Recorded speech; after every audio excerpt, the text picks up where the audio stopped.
앉으셔서 하나님의 말씀을 보겠습니다. 하나님의 말씀은 골로새서 1장 20절 말씀부터 23절까지의 말씀입니다. 신약 성경 325페이지입니다. 우리 함께 봉독하시겠습니다. 그의 십자가의 피로 화평을 이루사 만물 곧 땅에 있는 것들이나 하늘에 있는 것들이 그로 말미암아 자기와 화목하게 되기를 기뻐하심이라. 전에 악한 행실로 멀리 떠나 마음으로 원수되었던 너희를 이제는 그의 육체의 죽음으로 말미암아 화목하게 하사 너희를 거룩하게 하고 흠 없고 책망할 것이 없는 자로 그 앞에 세우고자 하셨으니, 만일 너희가 믿음에 거하고 터위에 굳게 서서 너희 들은 바 복음의 소망에서 흔들리지 아니하면 그리하리라. 이 복음은 천하 만민에게 전파된 바요 나 바울은 이 복음의 일꾼이 되었노라. 아멘.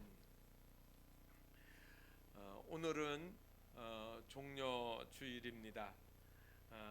성경에서 종려나무는 의 그리고 아름다움, 승리 등을 상징하는 내용입니다.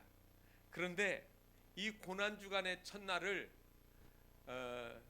고난주일이라고도 하지만 종려주일이라고 하는 이유는 예수님이 예루살렘에 입성하실 때 마치 메시아 개선의 왕처럼 환영하던 많은 사람들이 종려나무 가지를 흔든 데서 유래합니다.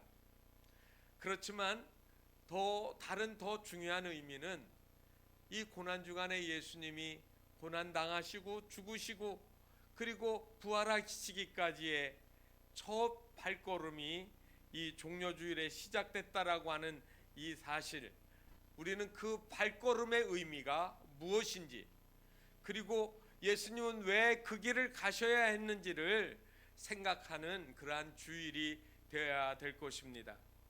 오늘 제가 읽은 말씀은 골로새서 1장에 있는 말씀입니다. 골로새라고 하는 이 편지는 에베소에서 바울의 복음을 듣고 회심했던 골로새 출신의 에바브라가 자기 고향에 돌아가서 교회를 세웠습니다. 그런데 이 교회가 여러 가지 문제들이 생겼습니다. 그래서 그 교회 성도들을 향해서 사도 바울이 쓴 편지입니다. 무슨 문제였을까요? 골로새는 지리적으로 보면 교통의 요지입니다. 아마 오늘날로 말하면 천안이나 대전 그런 아주 중요한 교통의 요지입니다. 그래서 오늘날도 성지 여행을 가보게 되어지면 이 골로새 바로 옆에 라오디게아가 있습니다. 그리고 또 그 옆에 히에라폴리스라고 하는 그러한 아주 거대한 도시들이 있어서 정말로 많은 사람들이 이 도시들로 들어갈 때 이 골로새라고 하는 도시를 지나가야 되는 것이었지요. 그런데 이 골로새가 이런 많은 사람들이 왕래하고 그리고 경제적인 여러 가지 사업이나 그리고 문화적인 일들이 많이 일어나게 되어지니까 갖가지 여러 가지 철학이나 그 다음에 이단에 대한 종교, 그 다음에 철학적인 문제들, 이런 것들이 다 뒤섞여 있는 도시였습니다. 그래서 교회가 세워졌는데 교회에 나온 많은 사람들이 예수 그리스도만 믿는 것이 아니라 헬라의 철학이었던 금욕주의에 대한 것들, 그 다음에 또 어떤 사람들은 천사들을 숭배하는 사상을 가지기도 했고, 어떤 사람들은 구약의 율법적인 것들을 그렇게 주장하는 유대인들도 있게 되었습니다. 그리고 1세기에 가장 많이 퍼져 있었던 이단 종교였던 영지주의도 그 안에 있었습니다. 그래서 이러한 혼합주의적인 그러한 사상 때문에 교회가 올바르게 성장하지 못하고 여러 가지 소요 사태가 일어났습니다. 골로새 교회는 사도 바울이 직접 세운 교회는 아니지만 자신에게 복음을 들었던 바로 에바브라가 세운 교회였기 때문에 사도 바울은 이 교회를 향해서 특별한 관심을 가지시고 편지를 썼던 겁니다. 그래서 이 골로새 믿는 말씀을 보게 되면 예수 그리스도가 누구신가? 천지를 창조하신 하나님과 함께 하신 창조주이시고, 그리고 그분이 우리에게 오셔서 흑암의 권세에서 우리를 죄를 사해 주시고 구원해 주시려고 하는 메시아가 되셨다는 이야기를 이 골로새 교인들에게 자세하게 설명하고 있는 겁니다. 이단을 믿는 그리스도 그 사람들을 보게 되어지면 이 사람들은 유사 종교, 특별히 이 그리스도인들을 상대로 해서 그리스도가 우리가 믿는 그 예수님이 아닌 자기들 눈앞에 보이는 교주가 마치 메시아인 것처럼 설명을 합니다. 교주가 자신이 그리스도라고 하는 거예요. 교주가 자기가 보혜사 성령이라고 이야기합니다. 교주가 자기가 하나님이라고 합니다. 이번에 중국에서 번져진 이 폐렴은 우리나라에선 신천지가 매개가 되어서 대구를 중심으로 해서 급속하게 퍼져나갔습니다. 그래서 이 일로 그동안 잘 모르던 신천지에 대해서 많은 사람들이 놀라움과 그들의 실체를 많이 알게 되었습니다. 한 번은 이만희 교주가 TV에 나와서 기자회견을 하는 것을 보았습니다. 다 늙은 노인에 무엇을 말해야 될지 몰라서 옆에서 한 여자가 가르쳐주는 말을 받아서 하기도 하고요. 그리고 머리를 굽혀서 절을 하는 그 모습이 초라하잖아요. 그런데 그를 마치 신천지에 있는 사람들은 다 뭐로 압니까? 메시아로 알고 있어요. 그를 마치 구원주로 이해를 하고 있다는 말입니다. 여러분, 왜 신자들조차도 그 어리석은 이야기에 미혹을 당하고 그리고 거기에 넘어가게 될까요? 왜 그들이 그런 말 속에 휩쓸리게 되어질까요? 중요한 것을 보니까 그리스도론, 이 말은 그리스도를 한자로 말하면 기독이라고 쓰니까 기독론에 대한 이해를 못한 겁니다. 그리스도가 누구신가? 하나님은 누구신가? 성령님은 누구신가? 교회는 다니긴 했지만 이 복음의 진리인 우리의 믿음의 대상에 대해서 올바르게 깨닫지 못하는 거예요. 그래서 그러한 어리석은 종교적인 유혹에 미혹이 되어지고 그리고 이단에 빠져들게 되어지는 겁니다. 이 종려주일 골로새서를 통하여서 예수님이 왜 우리에게 찾아오셨는지, 왜 십자가를 지셨는지, 왜 죽으셨는지, 이 성경이 설명한 이야기들을 우리가 잘 이해할 수 있어야 될 것입니다. 오늘 성경 말씀을 보게 되어지면 이 예수님이 십자가에 달려서 죽으신 그 일들이 우리에게 어떠한 일들을 일으켰는지에 대한 이야기를 말씀해 주고 있습니다. 그것은 바로 하나님과 우리 사이에 화목하게 하는 길이 오직 예수 그리스도 안에만 있다는 말이에요. 우리는 가끔 이단 교주들이 보면 내가 너희들에게 복을 주고 내가 너희들에게 연생을 주고 내가 너희들에게 천국 가는 길을 준다고 하는데 다 거짓말이에요. 누구만요? 예수 그리스도만이. 어떤 종교는 예수가 실패했다고 그래요. 예수님처럼 죽음에서 살아난 신이 있습니까? 제가 알기로는 분명히 이만희가 얼마 후에는 죽을 거예요. 그렇지만 절대로 살아나지 못해.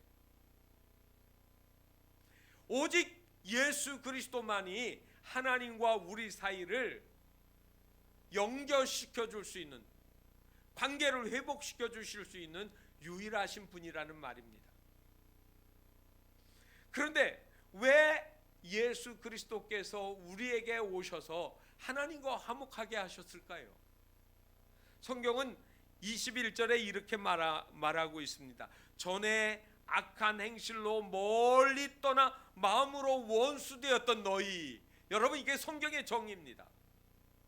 사람들 가끔 그래요. 내가 무슨 잘못이 있느냐고, 나는 죄를 안 졌다고, 난 회개할 게 없다라고 이야기합니다. 그런데 성경의 정의는 너희가 악한 행실로 멀리 떠난 마음으로 원수가 되었다라고 하는 겁니다. 하나님과 원수된 원인은 마음의 악한 생각, 그리고 그 품은 생각을 실천했기 때문에 하나님과 관계가 멀어진 겁니다. 사실 모든 악한 행실은 우리가 마음으로 품은 것들을 표현하는 거 아닙니까? 마음으로 하나님과 원수된 상태이기 때문에 악한 행실이 나타나는 거예요. 마음이 깨끗하고 착한 사람은 나쁜 일을 할 수가 없어요. 훌륭한 자녀들은 아버지의 가르침, 부모님의 가르침을 잘 받아들여서 부모님에게 부끄러운 아들이 되질 않습니다. 왜요? 그 마음에 배운 바 선하고 거룩한 것들을 가지기 때문이죠. 우리가 하나님의 자녀가 되어지면 죄에 대해서 가까이 할 수가 없어요. 죄의 미혹에 넘어갔다 할지라도 회개하고 돌이키게 되어지고 다시 하나님께로 돌아오는 거예요. 그런데 성경은 너희는 하나님과 원수였다라고 이야기하는 겁니다. 에베소서 1장 12절에 보면 이렇게 말씀하고 있습니다. 그때 너희는 그리스도 밖에 있었고 이스라엘 나라 밖에 사람이라 약속의 언약에 대하여 외인이요 세상에서 소망이 없고 하나님도 없던 자였다라고 말씀하고 있습니다. 그렇습니다.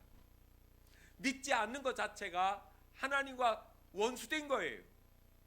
여러분, 죄 중에 무슨 죄가 가장 큰 죄인 줄 아십니까? 도둑질했어요, 거짓말했어요, 싸웠어요, 불평했어요, 원망했어요. 다 죄는 죄예요. 그런데 이런 모든 죄, 우리가 다 용서받을 수 있는 죄들이에요. 그런데 무슨 죄가 용서받지 못하느냐면 하나님의 아들 예수 그리스도를 메시아로 이 세상에 보내주셨는데 그를 영접하지 않고 믿지 않는 것, 그거는 용서할 길이 없어요. 그 죄가 가장 큰 거예요. 그래서 믿지 않는 사람들에게 당신이 회개해야 됩니다. 그러면 내가 왜 회개해야 되냐고요? 믿지 않았기 때문에 회개하는 거예요. 믿어야 돼요. 하나님의 아들을 우리에게 보내주셨기 때문이죠. 그래서 하나님의 형상을 따라 지음받은 우리가 하나님을 기쁘시게 하고 믿어야 되는 겁니다.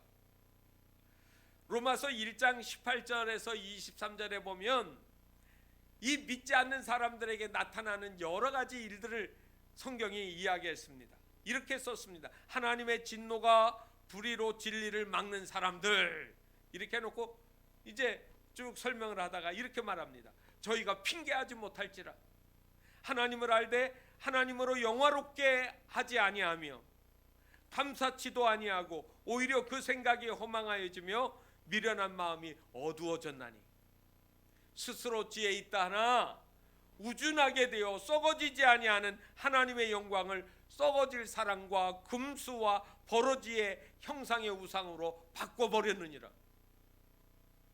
여러분, 금수라는 말이 뭔 줄 아시죠? 짐승이라는 말이에요. 짐승처럼 됐다 이 말이에요. 짐승처럼 살아가는 거예요. 본능에 따라서. 버러지는 벌레를 가리키는 거예요. 송충이, 구더기 다 버러지 아닙니까? 여러분, 감각 없이 그냥 본능적으로만 살아가는 인생들을 하나님은 버려진 인생이라고 말씀하는 겁니다. 그런데 여러분, 이 하나님과 원수된 사람이 하나님 앞에 어떻게 갈 수 있을까요? 내가 노력해서요? 절대로 그럴 수가 없습니다. 타락한 인간은 스스로 하나님 앞에 나갈 수가 없습니다. 그래서 이 스스로 하나님께로 나갈 수 없는 우리를 위해서 누가 오신 거냐면 예수님이 오신 거예요. 화목하게 하시려고, 회복시켜 주려고. 지금이라도 우리 여러분 마음을 주님께로 돌이켜서 내가 주님께로 나갑니다. 주님이 나를 위해서 십자가에 죽으신 것을, 그리고 내 구주가 되신 것을 믿습니다라고 말할 수 있다는 이 놀라운 사실이 얼마나 복된 일인지를 우리가 감사해야 될 것입니다. 여러분, 만일 직장을 다니시는데 회사에서 사장님하고 사이가 안 좋아졌어요. 다퉜어요. 가정입니다만, 그렇다면 마음이 편할까요? 불편할까요?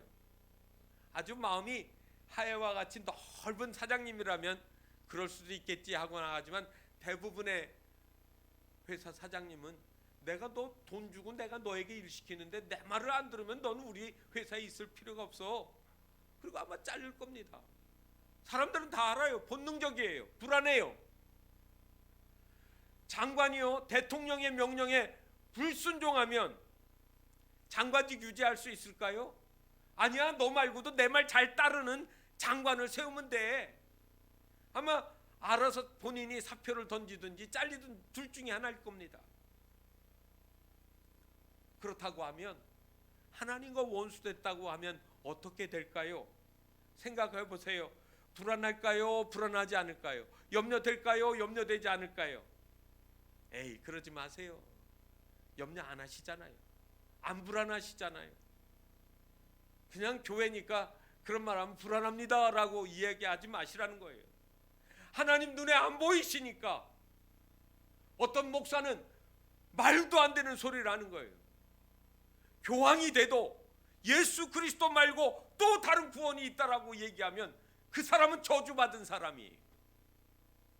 목사, 장로, 권사, 집사 뭐가 되어도 하나님을 불편하게 해드리고 하나님 앞에서 두려워함이 없이 살아가는 인생들이, 이게 버려진 인생이 아니고 뭡니까?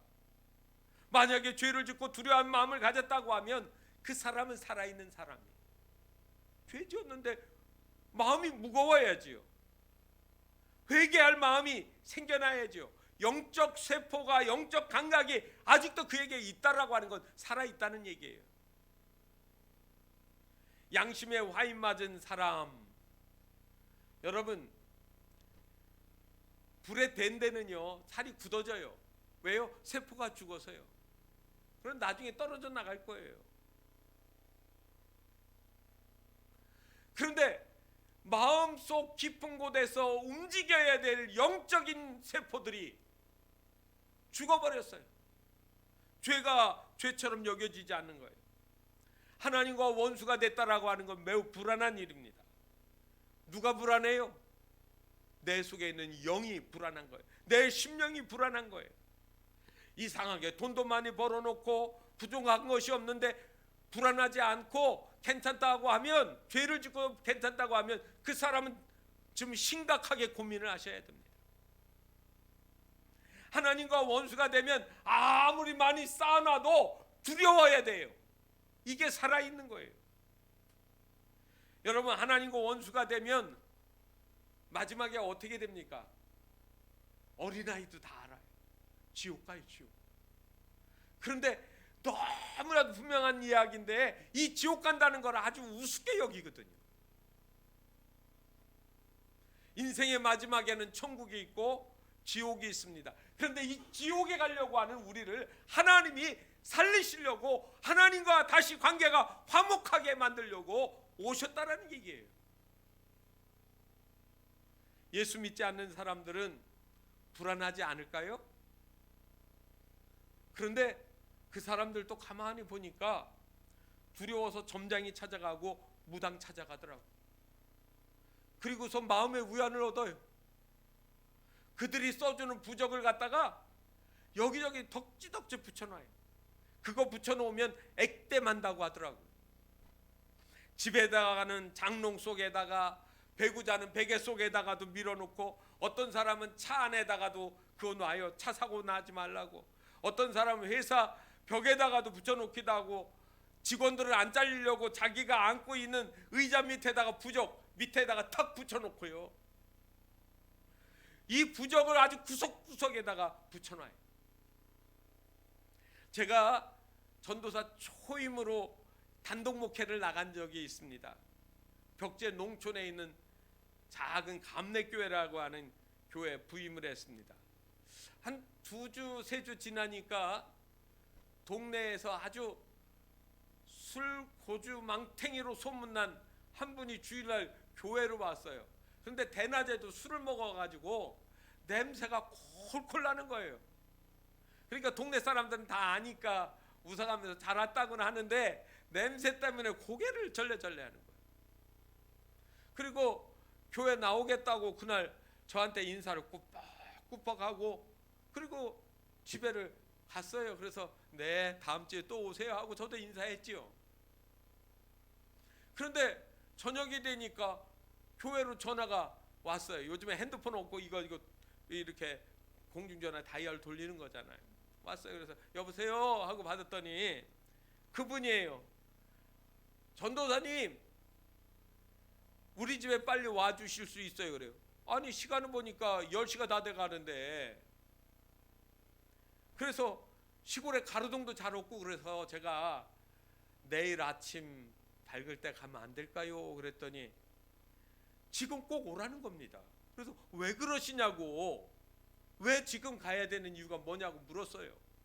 그랬더니 내가 오늘 일요일이라고, 그 사람 일요일 날 교회 가서 예배를 드렸더니 예수 귀신이 나한테 붙었다고. 그래서 내가 누워 있으니까 집안에 있는 부적들이 다 눈앞에서 날아다닌다는 거예요. 너무너무 무섭대요. 견딜 수가 없어요.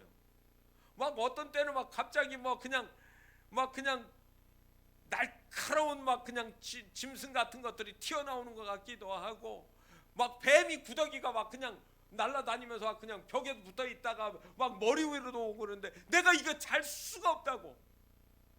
그러니 와서 이 부적 좀 떼어달라는 거예요.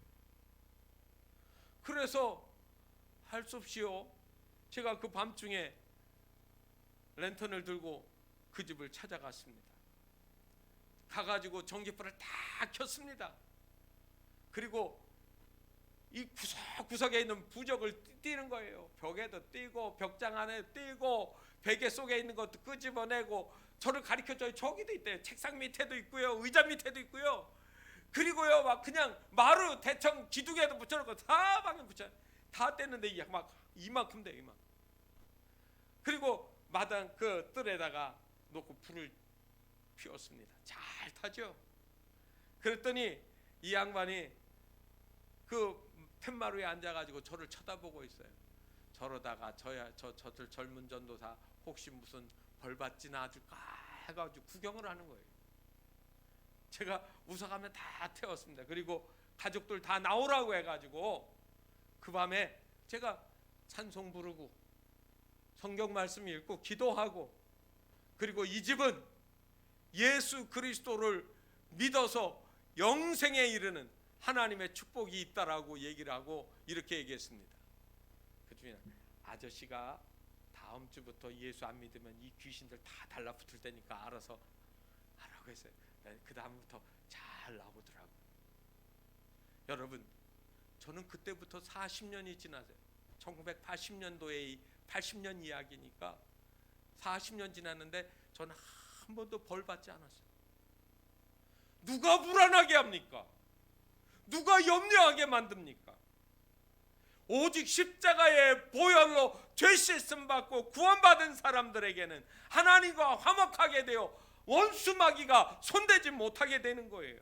하나님이 우리를 보호하시고 우리를 살려주시는데 누가 그렇게 할 수 있습니까?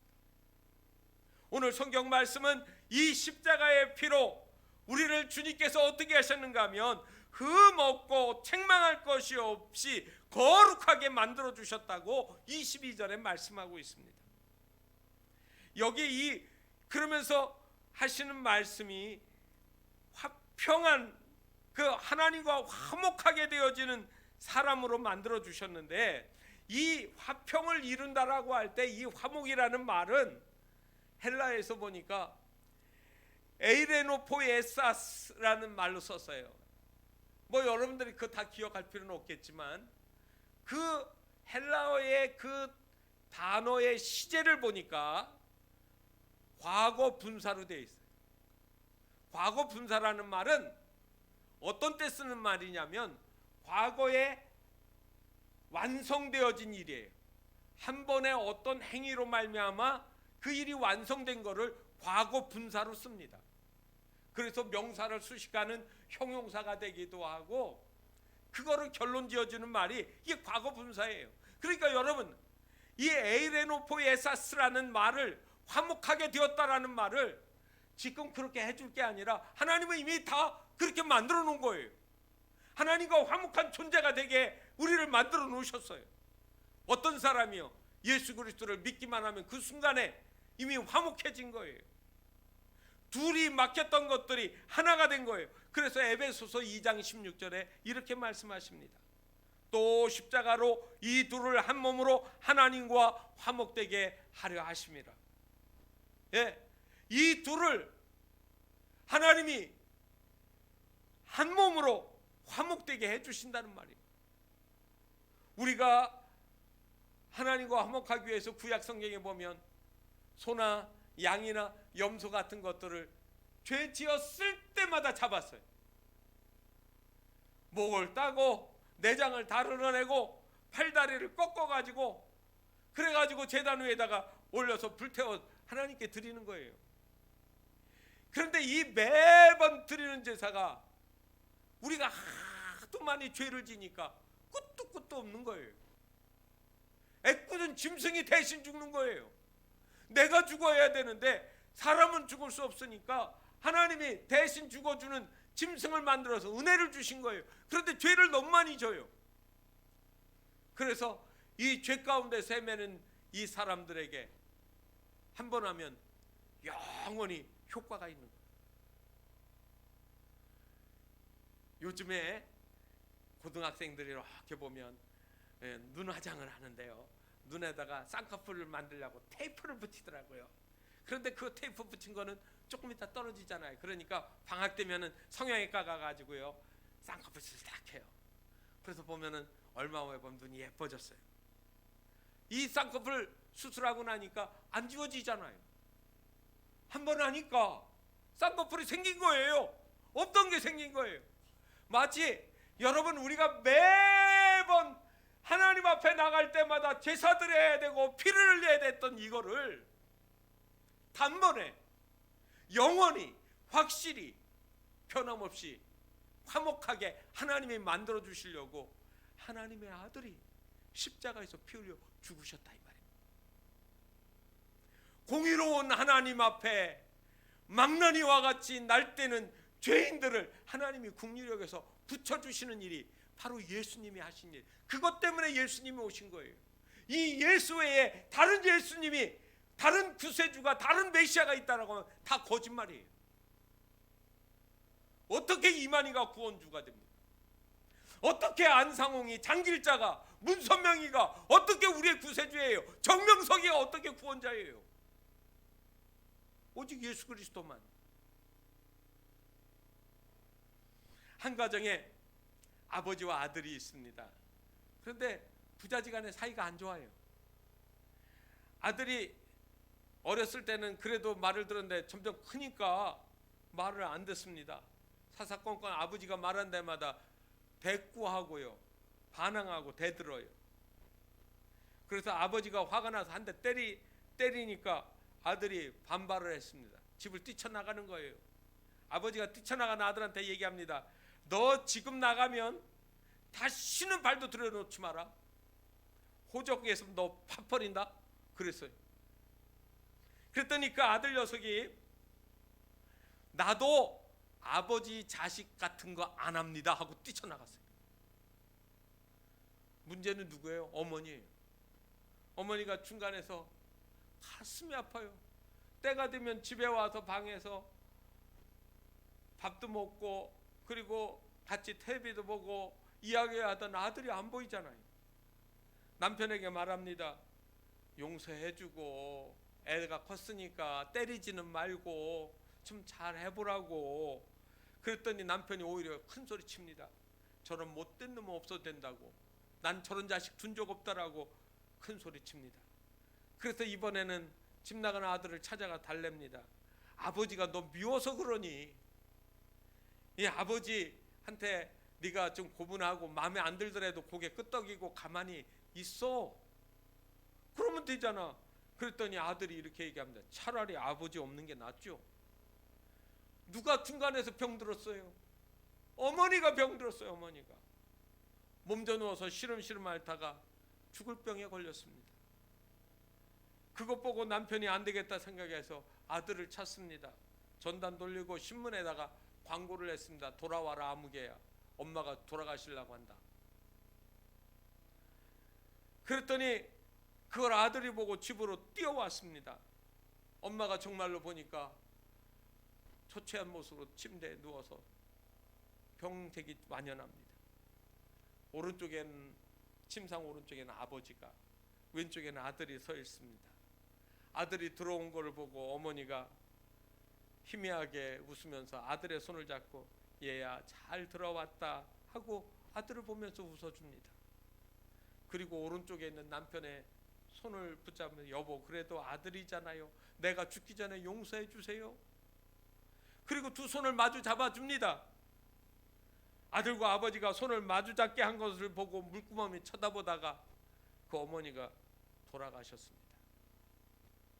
어머니가 죽고 거기서 남편과 아들이 서로 부둥켜 안고 서로가 하염없이 울어요. 그리고 서로의 잘못을 뉘우칩니다. 여러분, 이 모습이 어쩌면 예수님이 우리에게 하신 일, 하나님 아버지의 공의와 우리의 죄 사이에서 우리를 화목해 하시려고, 손잡아주게 하시려고. 그런데 그 하나님을 멀리해요. 그 하나님이 우리를 찾아오신 것을 아주 값없이 생각한단 말이에요. 오늘 여기에 보면 그의 십자가의 피로 화평을 이루게 하신 이 예수 그리스도의 복음을 우리가 받아들이고 믿어야 된다는 얘기 아닙니까? 화목한 사람들에게는 자유가 있습니다. 아버지하고 사이가 좋으면 아버지 거 다 누구 거예요? 내 거예요. 마음대로 쓸 수 있어요. 그러나 하나님하고 화목하지 못한 사람은 마귀의 종로로 타는 것과 마찬가지입니다. 그래서 이 사람들은요 무엇인가 사로잡혀 있어요. 결혼식도 마음대로 못해요. 뭐 사주 보고 뭐 궁합 보고 뭐 별짓을 다 해요. 자기들은 좋아 죽겠다는데 결혼도 못 시켜요. 이사도요 함부로 못 가는 거예요. 집에다가 마음대로 못질도 못하더라고요. 얼마나 불쌍한지 몰라요. 예수 믿는 여러분들은, 저와 여러분들은 언제 어디서나 하나님을 만나고 하나님과 동행하기 때문에 기쁨이 있습니다. 아무 때나 이사 갈 수 있지요. 여러분 손 없는 날이 어디 있어요? 가장 이사 가기 좋은 날은 비 안 오고 날씨 좋은 날이 이사 가기 좋은 날이에요. 절대로 여러분 예수 믿는 사람에게는 이사 날짜 때문에 재앙이 있거나 어려움을 당하거나 하는 거 없습니다. 하나님이 함께 하시면 마귀가 우리를 어떻게 대접할까요? 예수 믿기 이전의 사람들은 그게 그렇게 걱정이 됐던 겁니다. 저와 여러분이 바로 이 하나님이 주신 이 평안함에서 자유를 얻으시기를 주의 이름으로 축원합니다. 우리는 이 소망에서 흔들리지 말아야 됩니다. 이 소망 가운데 살아가야 되는 겁니다. 23절에 만일 너희가 믿음에 거하고 터 위에 굳게 서서 너희 들은 바 복음의 소망에서 흔들리지 아니하면, 이게 조건이에요. 여러분이 믿음에서 서서, 믿음에 서려고 하면 어떻게 해야 돼요? 가장 기본적인 거 예수 그리스도를 나의 구주로 받아들이셔야 됩니다. 이게 믿음의 근본이에요. 제가 믿음이라는 말을 두 가지로 써요. 하나는 영어로 말하면 believe, 이러이러한 거를 믿는다 할 때 believe예요. 그런데 내가 너를 믿어 할 때, 내가 무슨 말을 해도 나는 너를 믿어 할 때, 이거는 신뢰를 얘기하는 거예요. trust, faith를 얘기하는 거예요. 여러분, 우리가 구원받으려고 할 때는 예수 그리스도가 내 죄를 위해서 죽으시고 나와 하나님 사이를 화목하게 만들어 주셨다는 것을 믿어야 거듭나고 하나님의 자녀가 되어지고 하나님의 주시는 영원한 영광의 천국을 소유하게 되어지는 거예요. 그러면 이 소유한 사람은 믿음으로 살아요. 또 어떤 믿음으로요? 세상 끝날까지 나와 항상 함께 하시고 버리지 아니하시고 지켜주시고 도와주시는 주님을 믿는 거예요. 우리는 그거를 깨달아야 됩니다. 이것이 없으면 믿음이 없는 거예요. 믿음의 터에 거해야 되는 겁니다. 우리가 음식이 맛있으면 그 맛있는 것만 생각하면 안 돼요. 누가 이렇게 이 맛있는 음식을 만들기 위해서 얼마나 수고를 했을까? 참 정성을 다 하셨구나. 교회가 깨끗하다면 이 교회가 깨끗하네 한 게 아니라 이 교회에 이것을 청소하기 위해서 애썼던 어떤 분의 희생이 있었구나, 노력이 있었구나. 우리 교회 복도에 꽃이 잘 피어 있으면 그냥 놔두면 잘 필까요? 다 시들어 말라 죽을 거예요. 어제도 박예신 권사님이 와서 종일토록 물 주고 다 씻고 닦고 그리고 그냥 그거를 돌보셨어요. 누군가가 희생한 거예요. 이거를 아름답게 만들려고 하면 여러분들이 입은 좋은 옷은 누군가가 그 옷을 아름답게 만들기 위해 디자인하고 바느질하고 그리고 옷감 만들기 위해서 애썼잖아요. 그렇다면 그렇게 하신다면 저와 여러분이 구원을 받았다, 죄사함을 받았다, 하나님과 화목하게 됐다, 저절로 된 일일까요? 가만히 있어도 믿지 않아도 될 일일까요? 아니지요. 하나님의 아들이 오셔서 우리 죄를 위하여 대신 죽어주셨다는 거예요. 그래서 그 예수님을 우리가 믿는 거예요. 이 종려주일은 바로 그런 의미에서 날 위하여 죽으시고 부활하신 예수 그리스도를 내 마음속에 모셔드리는 순간들이 되어야 되는 겁니다. 우리는 내일부터 한 주간 동안 고난의 발자취를 더듬으면서 같이 예수님을 따라가게 될 겁니다. 그 은혜가 감사하고 감격스러우실까요? 감격스럽지 않을까요? 감격스러우시면 주님 앞에 나와서 감사하는 마음으로 나를 돌아보고 회개도 하고 그리고 하나님께 더 가까이 나가고 내가 어떻게 하나님을 기쁘시게 할까? 하나님이 원하시는 삶을 내 삶 속에서 어떻게 이루어 나갈까를 생각하면서 더 가까워지시기를 바랍니다. 먼 사촌보다는 가까운 이웃이 낫다고 하잖아요. 내 형편을 먼 사촌은 모르는데 자주 만나는 사람은 알아요. 그러니까 여러분들이 마음으로 하나님과 더 가까워지시기를 바랍니다. 기도로 가까워지시고 생각으로 언어로 주님 앞에 감사하고 고백하고 찬미하는 그러한 시간들이 되시기를 바랍니다. 이 종려주일은 우리에게 그러한 신앙의 재발견 그리고 다시 출발, 다시 격려하고 용기를 주는 신앙의 출발점이 되어야 될 것입니다. 그런 믿음의 마음을 가지고 주께로 나오는 저와 여러분 모두에게 하나님의 풍성한 은혜로 넓게 그리고 풍요하게 채워주시는 복된 시간들이 다 되시기를 주님의 이름으로 축원합니다. 기도하겠습니다. 거룩하신 하나님 아버지, 우리 인생에 정말로 말할 수 없는 은혜의 빛이 있다라고 하면 하나님과 원수되었던 우리를 주님이 대신하여서 용서하여 주시고 그리고 사랑하여 주시고 회복시켜 주셔서 하나님과 화목하게 만들어 주신 이 사건이 아니고 무엇이겠습니까?